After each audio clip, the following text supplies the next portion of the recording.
We're good. So we lost 12. We do a quick roll call, please.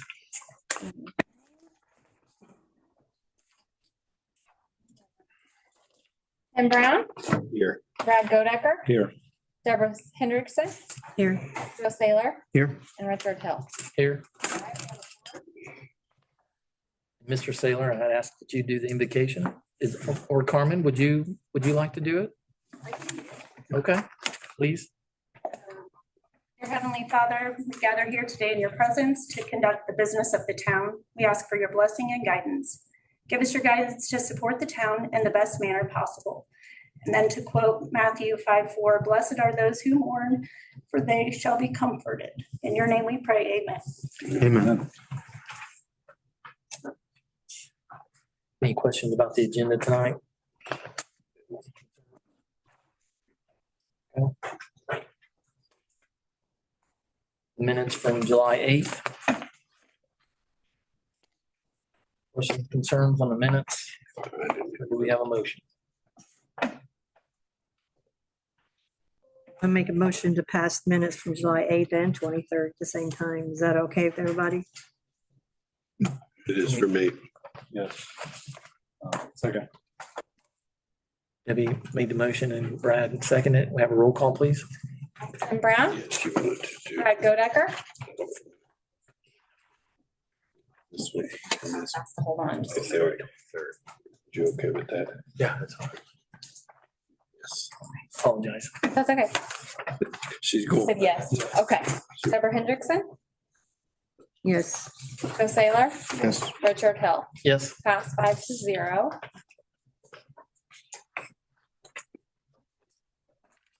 well, voucher packets.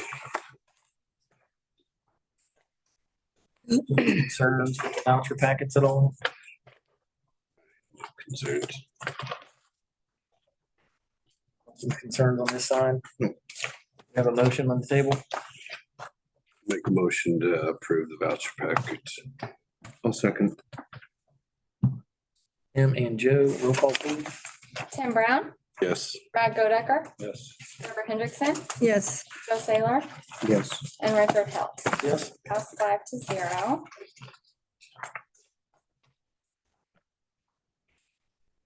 The next item is financial reports. Michaela, will you be presenting?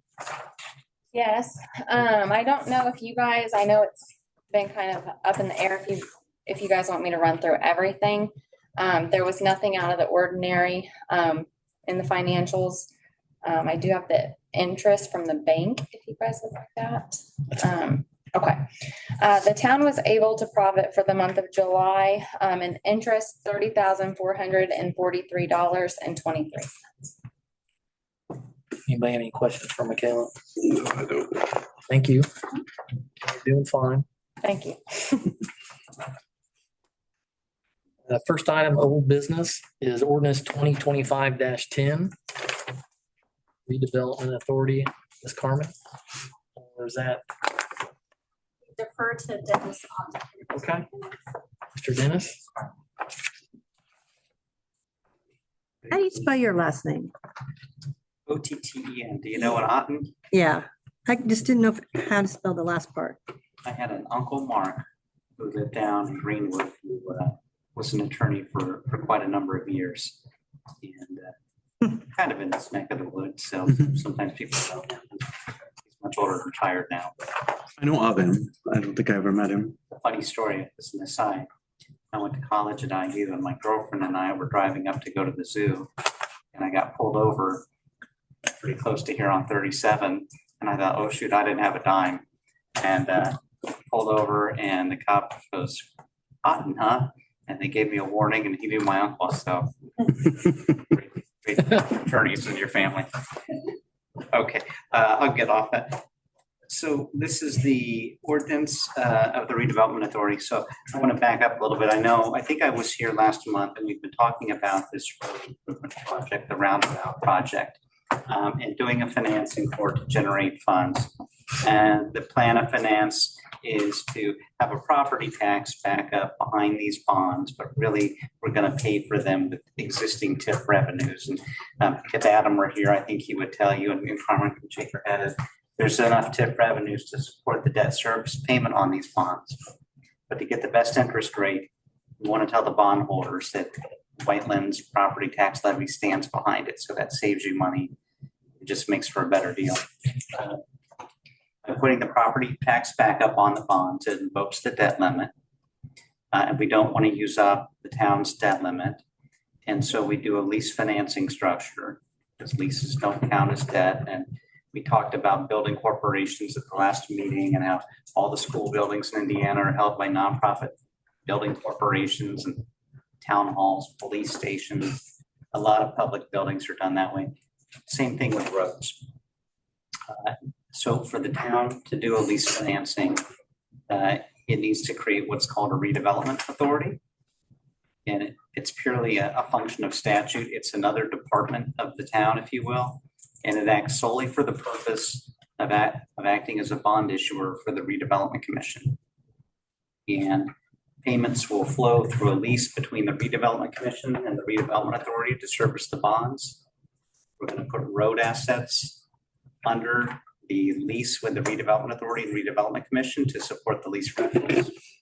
And the redevelopment commission will pay those lease rentals from TIF revenues, and if the town appropriated any monies, those funds or any other available funds, and if for some reason those funds didn't exist, then the property tax backup is behind there. So before we have to get this rolling, we have to get the redevelopment authority established, and the town does that by adopting an ordinance. Probably it's the same thing when you set up your redevelopment commission. You have to have an ordinance, and we provided Stevens kind of added this and given us comments. I think we just introducing this tonight, or okay, we're just introducing this tonight, but there will be 3 members of the redevelopment authority that are appointed by the council president. Don't have to be, but usually we say try to be residents of the town and got to be at least 18 years or older. So I'm going to stop there. Any questions? I will say this, typically with this, just like building corporations, the redevelopment authority will only kind of be active during the bond issuance process. Then they'll go dormant until you do a refinancing of those bonds or you do another bond issue. That's just how these agencies typically are. Carmen, we have three members, right? I have We- 2 confirmed and I'm waiting on the 3rd person. Okay. So for a while there, I was batting zeros. So I'm striking out, but we're getting there. Okay. Ultimately, since this is introduction, we could have him explain resolution 2025-09, which is a related resolution.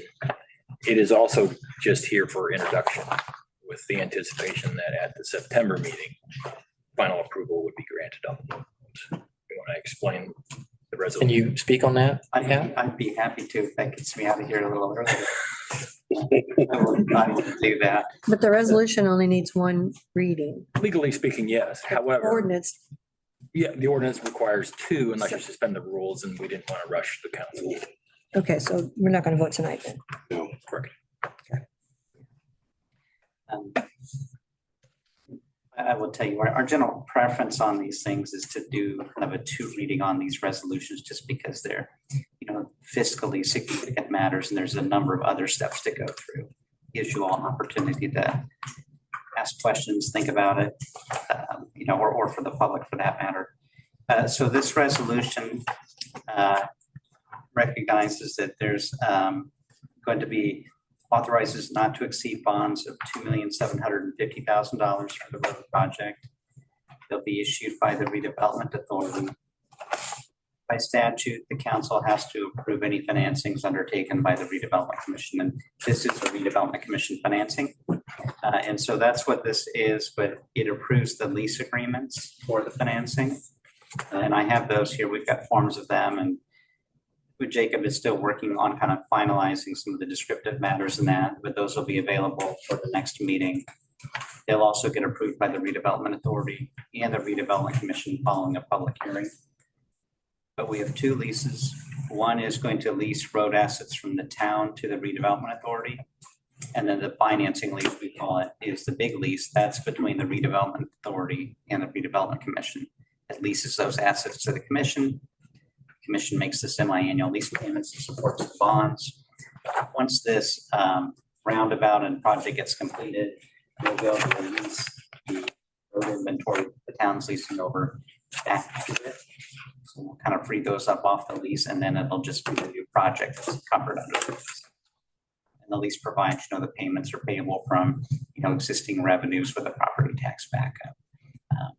But happy to answer any questions about that.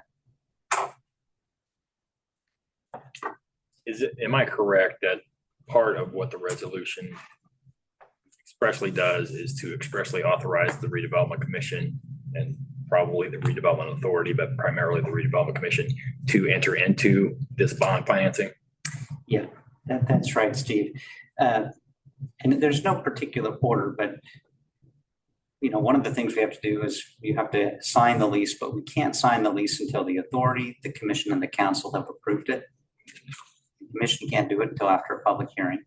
It gets signed, and then there's a notice of execution of that lease that'll get published that will trigger a 30-day objecting period.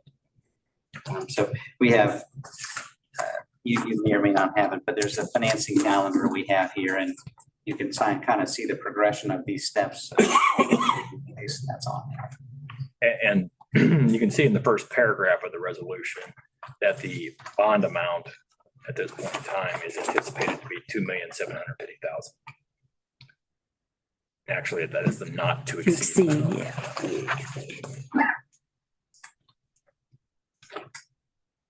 So is the redevelopment authority going to meet before our next meeting? Let me check the calendar here.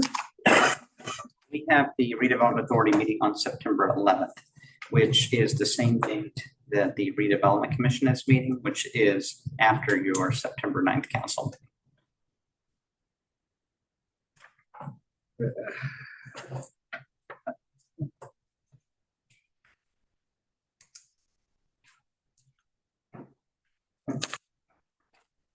We have a copy of that. A couple extras if anyone wants them. Sir, the redevelopment authority, when should that committee be? What's the drop dead due date on that? We have September 11th on the calendar because it just is more efficient to do that with the redevelopment commission, sort of the same type of presentation and talking points. But we really want them to meet about that time because that way we can stay on track with the timetable. At that point, so we've done its approval. And then on the 11th, the redevelopment commission and redevelopment authority will do their approvals. We can get the lease signed. We'll start the 30-day clock. Will take us into kind of a mid-October timeframe. Assuming there's no objections, then we can be ready to kind of go forward with the bond issue.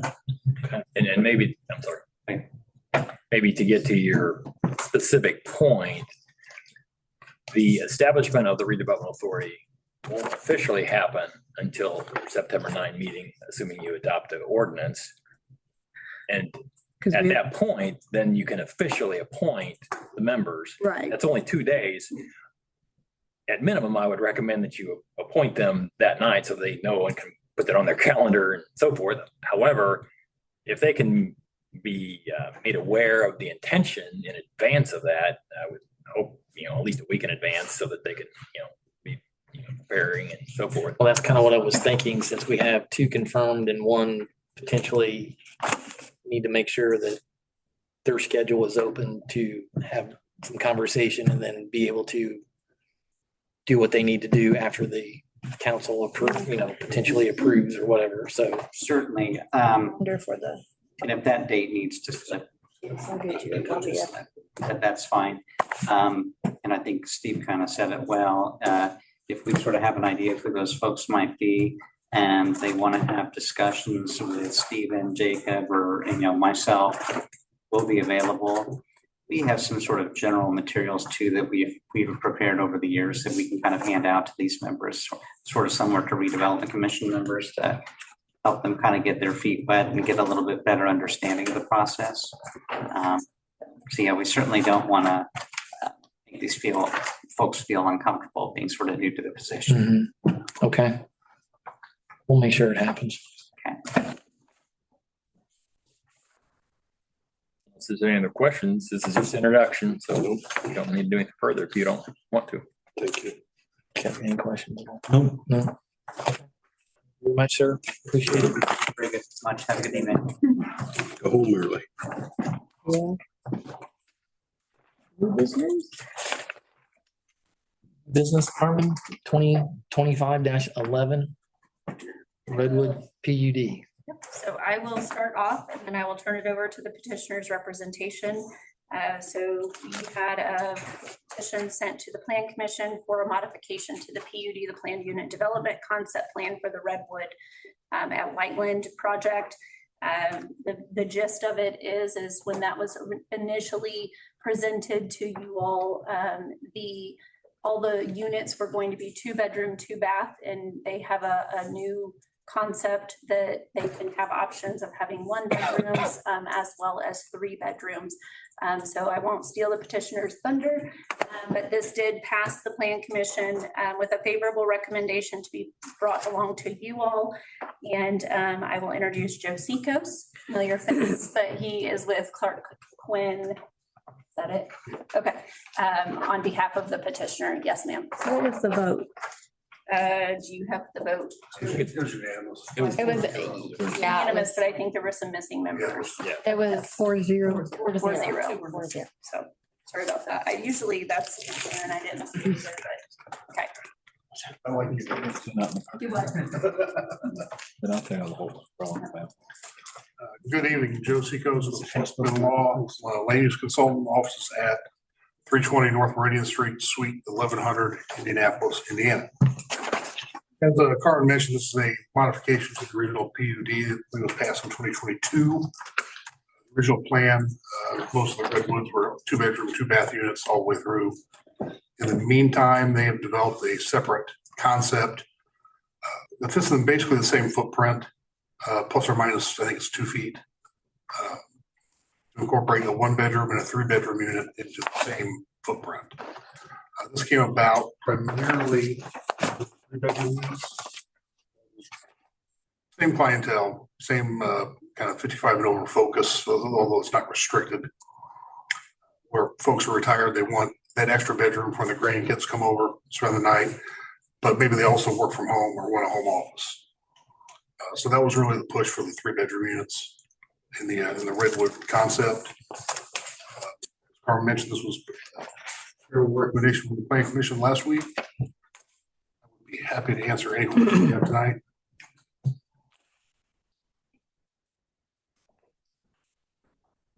Originally, how many square feet were the units? They were all approved at 2-bedroom, 2-bath at 1,100 square feet. So the proposal, the 1-bedroom units would be 909 square feet. 3-bedroom units would be 1,595 square feet. So you're saying 2 feet difference is 600 square feet. The way the footprints work out. Okay.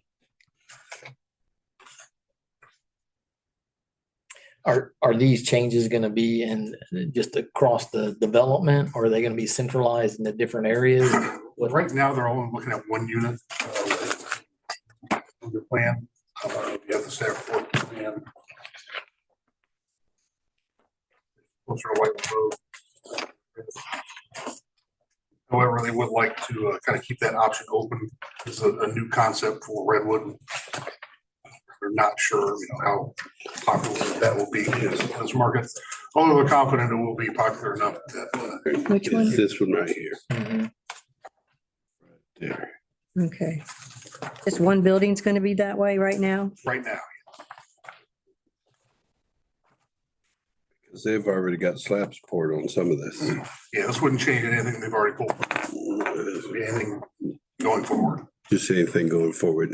The ones that they pulled the permits for, they're going to follow what It'll this. stay exactly as they are. Okay, thank you.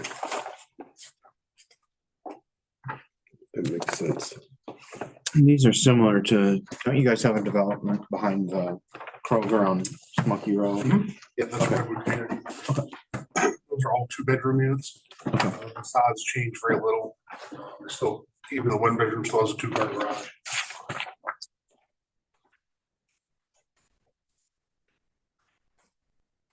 Any other questions? Tim, any questions? Debbie? Nope. Okay. Thank you, sir. Thank you. Thank you. And I would just note that as a zoning ordinance, Right. this can be adopted in a single meeting. And if you want to do that, which is normal, I would just, in the motion to approve it, make it clear that it's the final approval. Have a motion on the table at all? I'll move to approve ordinance 2025-11, final approval. Have a second? I'll second. Brad and Tim, and then a roll call, vote, please. Tim Brown, Yes. Brad Godecker, Yes. Deborah Hendrickson, Yes. Joe Saylor. Yes. And Richard Hill. Yes. Pass 5-0. Here comes Joe. Hmm. I'm just thinking. We got Next her. item is clarification employee handbook. That's what I meant.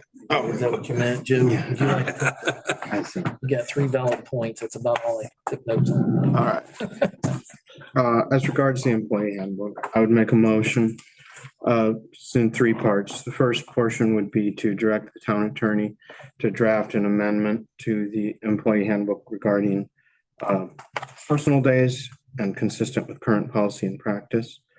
The second part of my motion would be that the revisions to the employee handbook would be drafted, clarify that a person who dies during a term of service but was otherwise eligible for full perf retirement be treated the same way as if they had retired for purposes of personal sick time payouts. And the third portion of my motion would be appoint and name Carmen Young as town manager with attendant duties and responsibilities, with the clarification that the pay item in the current salary ordinance for director of administration would basically fall into that position for the remainder of this year.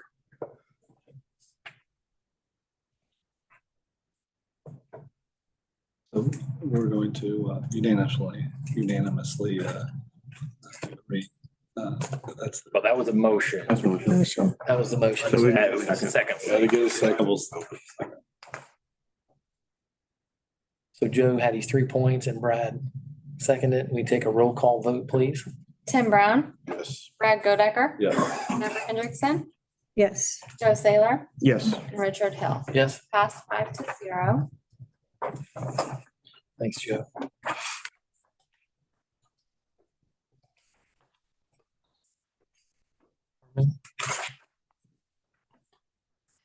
Thank you to every one of you after the meeting. So with the Advisory Plan Commission, we have had one appointment or one vacancy, but Mr. Chief Funkhauser had not been able to attend. And when I spoke with him, I asked him if that's something he wanted to continue, and he said at this time he just has too much on his plate, so he did submit his resignation as well. For the positions that we have the vacancies, traditionally they have been employees of the town. And I had sent with your packets the recommendations, or I think I emailed it, I'm sorry, I emailed it Monday. Recommendations to fill those vacancies. Both of those individuals are in attendance tonight to fulfill the term of Sean Young with Armando de Santiago, and then Chief Eric Funkhauser with Fire Marshal Jason Kephart. So I would ask that it's something that the council appoints these positions and to fulfill the term that would be through December 31st of 2026. 2026. Yes. I have a question. Did we put it out that we needed 2 members out on notifying the town Because I really like to see townspeople on it. Well, this is employees positions. Yeah, but it can be town, I've done talked to Carmen about that. It can be town people on it. It doesn't have to be all town workers. What I'm saying is, I know there's people out there what would be more willing to do this. I just want to make sure that we're getting the offer out to the townspeople because, you know, they say we don't ever listen to them. And I think that we owe it to them.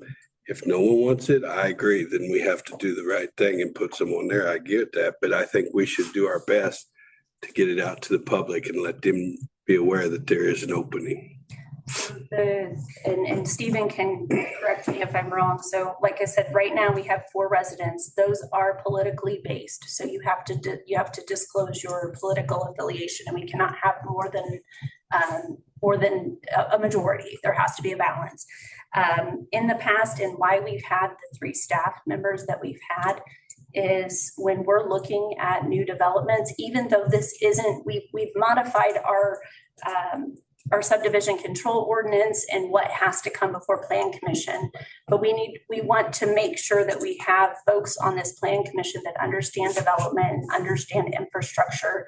And then, like I said, so we've had representation from the fire to talk, you know, to ask those questions of developers on the fire marshal side, or even just the fire protection side.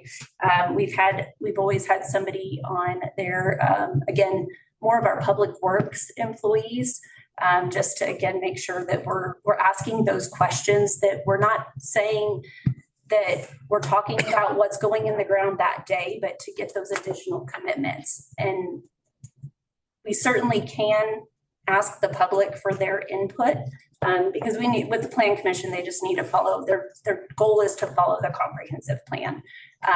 But having folks on there that have specialties in the infrastructure can help as well, just because we can ask for commitments along the way that maybe we would not have done said development unless we asked for a road improvement or a roundabout or a sewer extension of sorts. And so that's kind of why we've had it the way we have had it. The way that it says is that it can be additional 3 elected or appointed officials or employees of the town. So that's how those other 3 kind of have filled in. And like I said, they've primarily been employees of the town. We do have, Armando does live in the town of Whiteland. Jason is right outside the corporate limits, but he has a Whiteland mailing address. But I would, you know, whatever you guys would like to do, if you'd like for us to put it out to the public for input, we can certainly do that as well. Well, that's just my recommendation. I'd like to put it out there because I know I've had some people ask about it. So I just think I think it just opens the doors. You give it a couple weeks. If no one puts in for it, then yeah, it's fine. I mean, but I think we owe it to the townspeople to actually send it out on our website stating that we're looking for it and let them be the judge of it. That's just me. Okay, I'm only one person. And we can wait because we do not have a plan commission meeting. Right, and that's what I talked to you about. I like the idea of a fire department person being on it, because that falls in with a direct line with, you know, they know what's good in the planning for fire. I mean, Tim, to your point, I guess, and I've talked to Carmen about that, that other appointment. I mean, we were struggling to find people to. I agree. You know, so. Yeah. But it's not in a hurry to do it right now. So that's the thing. If we're not in a hurry, why not put it out there? Because when people say, hey, I never got a shot at it, I could say, hey, it was on the site. Because I know people's asked me about it. So that's why I say anytime we have a position open like this, I think it should be on our website to offer it to the people out there. Not saying that you guys won't do a good job. It just offered it to the community first and saying, hey, this is what we got coming up. If you're more than welcome to do it. If they don't put into it, then yeah, we go the route that you've offered us. I just think it should be offered, but like I said, that's just me. You're right. There's not a lot of people willing to do it. I agree, but I know there's one person. you guys have comments on that at all, or? I guess my thought is, I think that particularly with what the powers and duties of the plan commission are, that it's important to have 1 or 2 folks internal to the administration of the town and familiar with the comprehensive plan. So I personally support the idea of having a member of the town administration and a member of the fire department on it. Not in any way to slight anyone, but simply because I think that those are really important points of view that makes sense to have on there. That's just my thought, though. Who's the other employee? Armando. No. No. Oh, Slim. What's No, his you said- name? Oh, I'm sorry, Andy. Andy Marker. There you go. I talked to her about it today. And I'm sorry. Okay, And he don't live here. He don't live here. No, no, he doesn't. neither did, yeah, so. Yeah. A lot of them. To kind of follow up on the legal statutory parameters and requirements. I know that there is a differentiation between citizen members and municipal members, and I'm having a hard time finding the statute section that really gets to the heart of it. But I am a little bit concerned as to whether there are limitations that would require essentially that those seats be filled with people that have a direct either employment position or appointed official position with the town. By chance, do you have the? I don't have the state, like the statute, right? You want this, the state code, I think it's Stephen? It's chapter 30. Section is. 3674, and it's in at least 900 subs. Yeah. That's where We have, yeah. if- we can. We got some time to research it to make sure that we follow in the So right. if we find that within the state statute, that it dictates, it specifically says that, like, obviously we'll come back to you next month, but we'll let you know what we're planning to do. If it's something we're gonna put out to the public, or if it's, like we said, employees, or what an appointed official would look like as well, so. Okay. All right, we'll wait on that then. Thank you.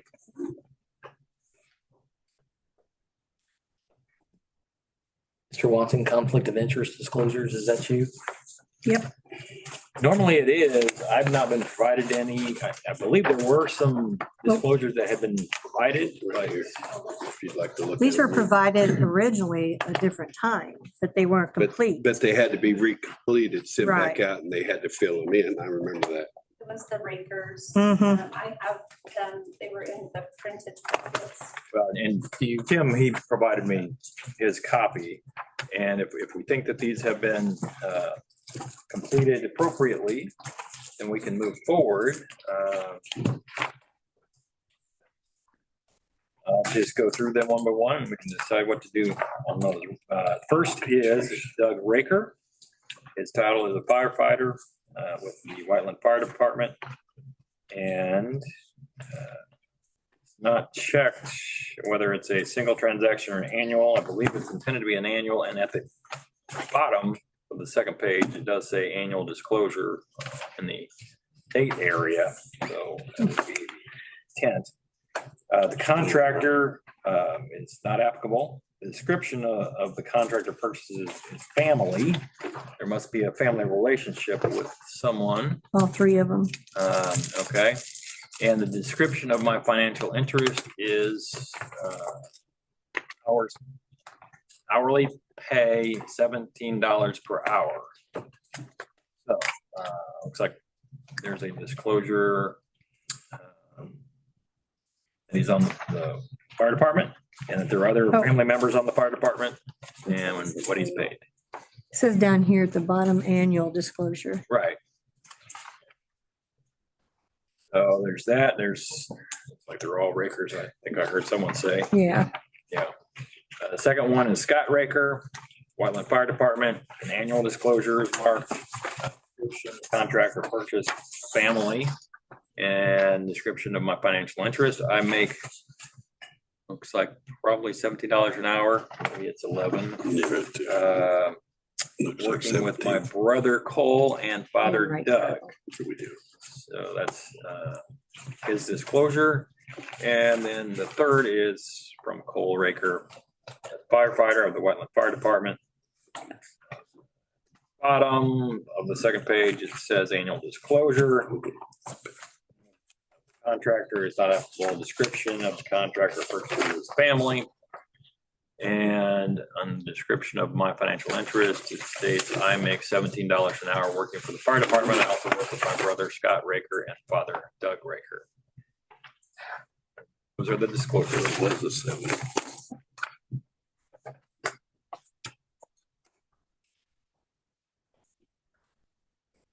So this disclosure is to what? Because they're family members Yes, it's and they're all to working disclose that they are, they're working with family members. It's the disclosure. It's the concern. Okay. So from your perspective, everything's filled out correctly? Everything in compliance. I think taken as a whole, it indicates the intent. I can only say that. He says close. I, it's adequate Okay. to my reading. I'll move to. Have a second. Second it. Roll call, please. Tim Brown, Yes. Brad Godecker, Yes. Deborah Hendrickson, Yes. Joe Saylor, Yes. and Richard Hill. Yes. Pass 5-0. Ms. Carmen? Operation Administration Reports? So normally I updated my Director of Administration report and you had it at your seat. Usually it is a value of an asset less than 2,500. We don't necessarily come to you all to request disposal, but I wanted to be sure we're transparent. You guys had already approved the disposal of the Jeep Cherokee and the GMC Sierra back in April. But Armando and I went on Friday and kind of just walked around the street garage, and obviously there's a lot of cleanup that needs to be done there. There's 3 trailers there that are unusable, that it doesn't fit our equipment, or one's a 1979.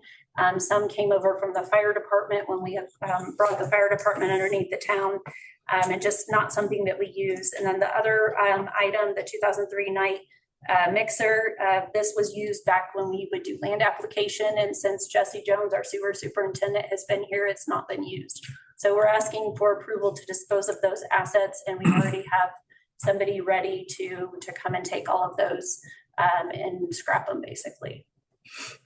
So, You're giving them away. no, we'll get money for them. That's what Yes. Scrapping them. that's what I thought. Start cleaning some things up over there. So I would ask for approval to dispose of the 3 trailers and the mixer. We have consensus on the Yep. disposal Yes. overall. Yep. So there's no chance that we'd use the mixer ever again? Okay. Are you good, Tim? Yeah, I'm good. Sorry, I had a question. Full 5 consensus. And then just one other thing on the operations report. So obviously we've got a lot of work to do on our roads as far as striping them, making sure they're marked appropriately. So I had reached out to Redwood. It was a conversation that Slim had with the Redwood folks, and I called them and kind of used that as a, hey, help us out.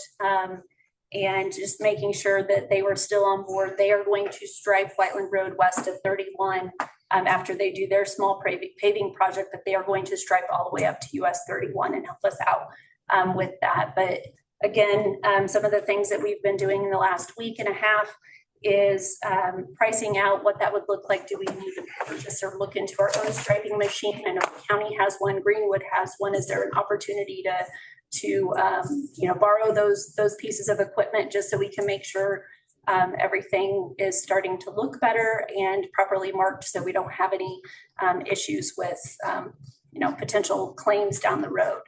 So that is one thing that I was able to confirm yesterday, was that Redwood is going to go ahead and stripe US 31. And I know there's been some scuttle on social media about it, so we can get folks to pipe down on that. And then I asked tonight, they don't have reports prepared, but I did ask our water operator, Stephen Richards, our sewer superintendent, Jesse Jones, and then our public works coordinator, Armando, to Santiago to attend tonight. And if you guys have any questions for them, but that is something that we've already talked about, kind of making it a regular appearance. And I meet with Jesse tomorrow, but we've already kind of talked about like how we would like to kind of move forward, especially on the public works side, with projects and having those superintendents take ownership and leading big projects with our, input and things of that nature, but kind of letting them spearhead and I'm there to help assist them as well. So just wanted to invite them to attend tonight. And again, if you have any questions for them specifically, but I didn't have them prepare anything to say, but just wanted them to be here if they could. So. I got a question. I got a couple of them, of course. Okay. Ready. One thing I'd like for you to do is, could you have your staff look at that shed going into my subdivision? It is falling apart. It's caved in and the residents keep asking me when we're gonna do something about it. They had already talked about doing it internally and putting up block wall and then having a temporary or removable roof. We talked about it this morning when we met with Steve on next steps, getting a quote.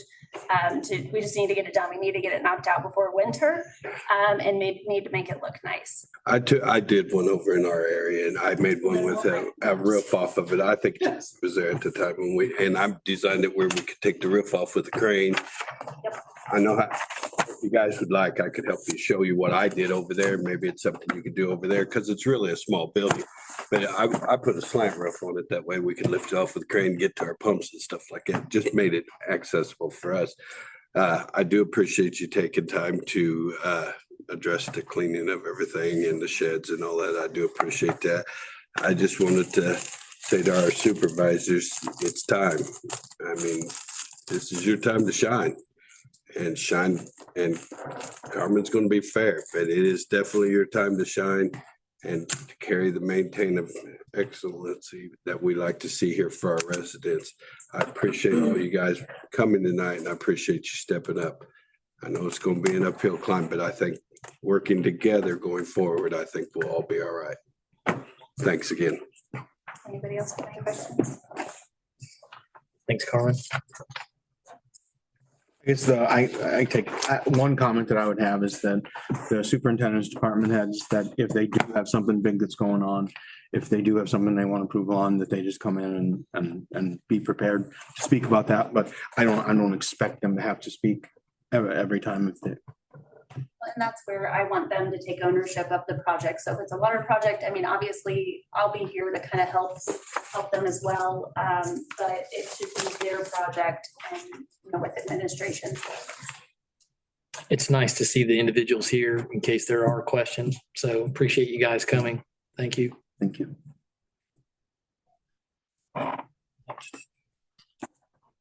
Mr. Polly, you're up.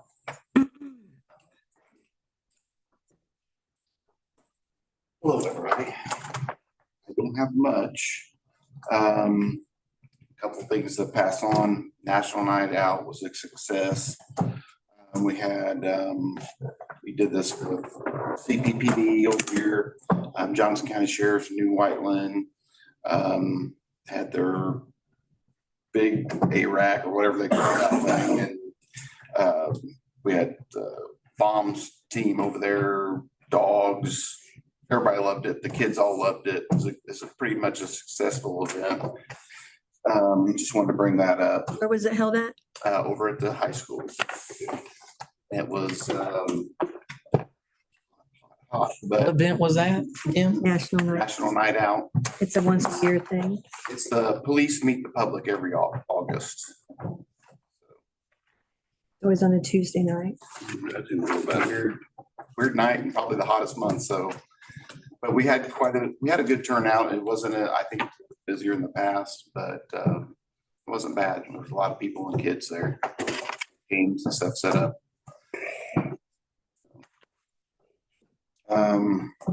July summary, 322 reported incidents, 63 traffic offenses. Citations, 34 traffic warnings. We didn't really have anything out of the ordinary. It was We had some good assists with state police on the interstate where our officers assisted, did a real good job. I think we had someone trying to jump off the overpass on Tracy Road. We assisted with that. Tyler had a person that was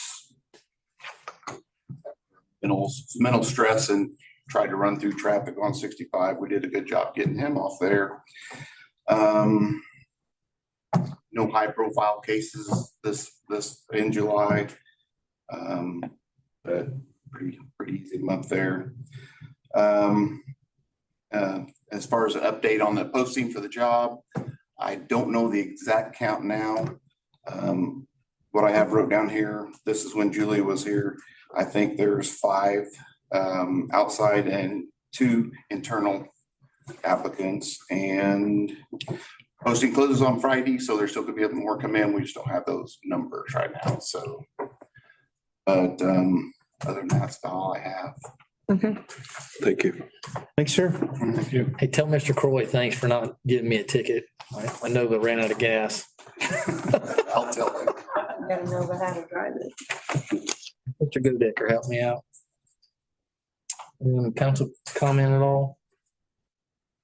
Mr. Watson? Yes, sir? I do have a follow-up matter related to the employee handbook discussion that we had earlier. And further considering my understanding of your intent, I think it would be appropriate for there to be an express authorization for the treatment of the accrued paid time off for Sean Young to be consistent with the handbook revisions that you authorized me to prepare tonight. But for that to be implemented, immediately without having to wait for that revision. I would make a motion to proceed in that fashion. Second? Yes. Roll call, please. Tim Brown, Yes. Brad Godecker, Yes. Deborah Hendrickson, Yes. Joe Saylor. Yes. Yes. Pass 5-0. Council comment with anything? Is making the news right now that townships Nineveh and Hensley are studying merger, much in the same way Franklin, Union, and Needham townships did a couple of years back. I long been a fan of exploring the opportunity to see what it would mean if Whiteland and New Whiteland began cooperation and studying a merger. I'm going to be bringing this up at the next meeting formally, and so I encourage the rest of the council to think about it and see if you have any specific thoughts. The last time it died, stated now is not the time. And so I think now is the time. And so this would be a long and drawn out process, lots of deliberation and figuring things out. And so I encourage you to think on that because I'm going to bring that to your attention at the next meeting.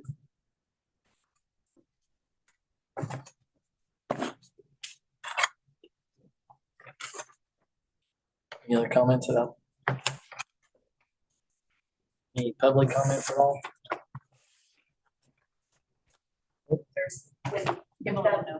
Okay. Public comment on online viewers? Any questions, Or comments? comments?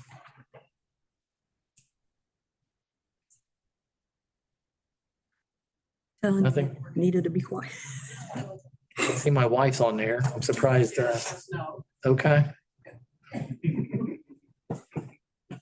So we're good there? Okay, thank you. With that being said, we'll go ahead and close the meeting.